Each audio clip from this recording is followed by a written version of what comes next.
दुनिया के युद्धग्रस्त समुद्री मार्ग स्ट्रेट ऑफ हॉर्मुज में अब भारत भी निशाने पर है। हॉर्मुज स्ट्रेट दुनिया का वो दरवाजा जहां से तेल गुजरता है, जहां से व्यापार चलता है और अब जहां से टकराव की चिंगारी उठ रही है। सवाल यह है कि क्या दुनिया एक और बड़े समुद्री युद्ध की ओर बढ़ रही है? और सबसे बड़ा सवाल, क्या भारत भी इस आग की चपेट में आ सकता है? हॉर्मुज जलमरुमध्य में हालात अब खतरनाक मोड़ ले चुके हैं। इस्लामिक रेवोल्यूशनरी गार्ड कॉर्प्स यानी आईआरजीसी लगातार जहाजों को निशाना बना रही है और अब इसका सीधा असर भारत से जुड़े जहाजों पर भी दिखने लगा है। हाल ही में दो बड़े कार्गो जहाज एमएससी फ्रांसिस्का और एपानीमेंडेज को ईरानी बलों ने रोक लिया। ईरान का दावा है कि ये जहाज बिना जरूरी परमिट के चल रहे थे और उनके नेविगेशन सिस्टम में गड़बड़ी थी, जिससे समुद्री सुरक्षा को खतरा हो सकता था। लेकिन सवाल उठता है कि क्या यह सिर्फ सुरक्षा का मामला है या इसके पीछे कोई बड़ा रणनीतिक खेल चल रहा है? सबसे ज्यादा चिंता की बात एपानीमेंडेस को लेकर है, क्योंकि ये जहाज सीधे भारत की ओर आ रहा था।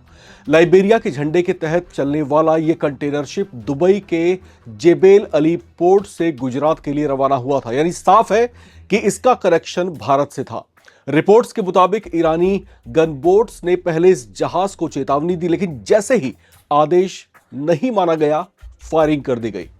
इस हमले में जहाज के ब्रिज को नुकसान पहुंचा और यहीं से कहानी और ज्यादा खतरनाक मोड़ लेती है। इसके तुरंत बाद दूसरा जहाज एमएससी फ्रांसिस्का भी निशाने पर आ गया।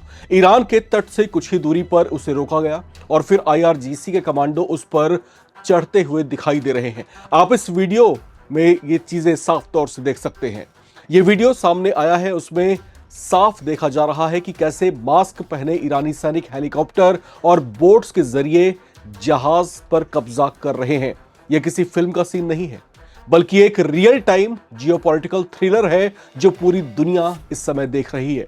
बताया जा रहा है कि ये दोनों जहाज अकेले नहीं थे, बल्कि एक बड़े काफिले का हिस्सा थे। लेकिन हैरानी की बात यह है कि उसी काफिले के कुछ जहाज ट्रांसपॉन्डर बंद करके चुपचाप हॉर्मुज पार करने में सफल रहे। यानी ये सिर्फ सैन्य ताकत का खेल नहीं, बल्कि टेक्नोलॉजी और रणनीति की भी जंग है। एक तरफ ईरान सख्ती दिखा रहा है, तो दूसरी तरफ जहाज भी बच निकलने के नए तरीके अपना रहे हैं। अब इस पूरी कहानी में सबसे बड़ा ट्विस्ट आता है अमेरिका की एंट्री से। डोनाल्ड ट्रंप ने अचानक सीज फायर को बढ़ाने का फैसला लिया। यानी एक तरफ तनाव कम करने की बात हो रही है, लेकिन दूसरी जमीनी हकीकत कुछ और ही कहानी बयां कर रही है। अमेरिका का दावा है कि अब तक 28 जहाजों को वापस लौटाया जा चुका है और नाकेबंदी अभी भी जारी है।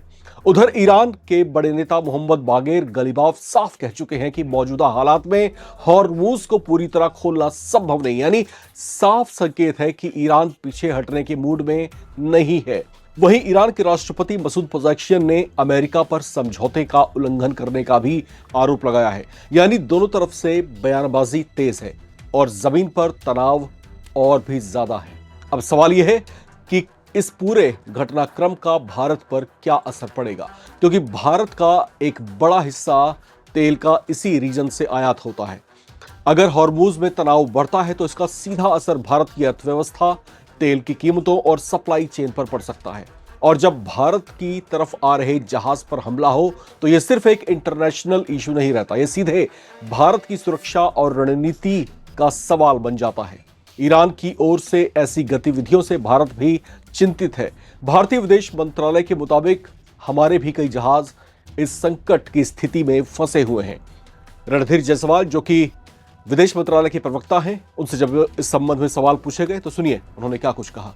रणधीर सर, मेरा सवाल आपसे है, ये जो सीज फायर तो हुआ है, लेकिन हॉर्मुज स्टेट में जो परिस्थितियां बनी हुई हैं और भारत के जहाज वहां अभी भी फंसे हुए हैं। दूसरी तरफ अमेरिकी प्रेसिडेंट कह चुके हैं कि नाकेबंदी जारी रहेगी, तो कोई राहत तो उन देशों को नहीं मिल रही है जिसमें इस युद्ध में जिनका कोई सीधा संबंध नहीं है, वो प्रभावित है, भारत प्रभावित है। तो ऐसे में क्या आपको लगता है कि भारत को जो ये असर डाल रहा है पूरा हॉर्मुज का स्टेट, इसमें क्या आपका रुख रहेगा और क्या अमेरिका से भी भारत कुछ नसीहत देगा इस पूरे मामले को लेकर? के बारे में प्रदीप, आपने भी यही सवाल पूछा था, इसको मैं हिंदी में दोहरा दूं आपको कि हम ईरान के साथ हमारी लगातार बात चल रही है। ताकि हमारे जहाज जो वहाँ पर हैं, जिनका जिक्र इन्होंने किया, 10 एक जहाज वहाँ हैं, उनको हम सुरक्षित रूप से स्ट्रेट ऑफ हॉर्मुज के माध्यम से अपने देश तक ला सकते हैं। खैर, दुनिया की नजरें अब हॉर्मुज पर टिकी हैं। हर नया हमला, हर नई कार्रवाई एक बड़े टकराव की तरफ इशारा कर रही है। क्या यह सिर्फ चेतावनी है या फिर आने वाले दिनों में हालात और भी ज्यादा बेकाबू हो सकते हैं? क्योंकि अगर हॉर्मुज बंद होता है तो सिर्फ जहाज नहीं रुकेंगे, बल्कि दुनिया की अर्थव्यवस्था की रफ्तार भी थम सकती है। भारत की चिंताएं इस वजह से हैं क्योंकि भारत ईरान का मित्र देश है।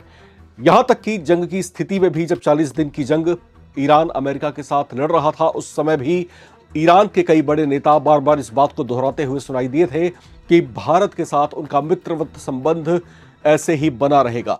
लेकिन सीज फायर के बाद ये ऐसी दूसरी घटना है जब या तो सीधे भारतीय जहाजों को निशाना बनाया गया, उस पर हमला किया गया, या फिर भारत आ रहे किसी जहाज पर जो है हमला करके उसको कब्जे में कर लिया गया है। तो यहां पर भारत के लिए स्थितियां थोड़ी चिंताजनक जरूर हैं। हालांकि बातचीत के जरिए जाहिर है कि विदेश मंत्रालय अपने स्तर पर इस पर जो है काम कर रहा होगा। स्थितियों को संभालने, सुधारने की जो है तमाम तरह के प्रयास जो है शुरू कर दिए गए होंगे। बहरहाल, इन तमाम घटनाक्रमों को आप किस तरीके से देखते हैं, लिखकर कमेंट बॉक्स में जरूर शेयर करें। देखते रहें नवभारत टाइम्स।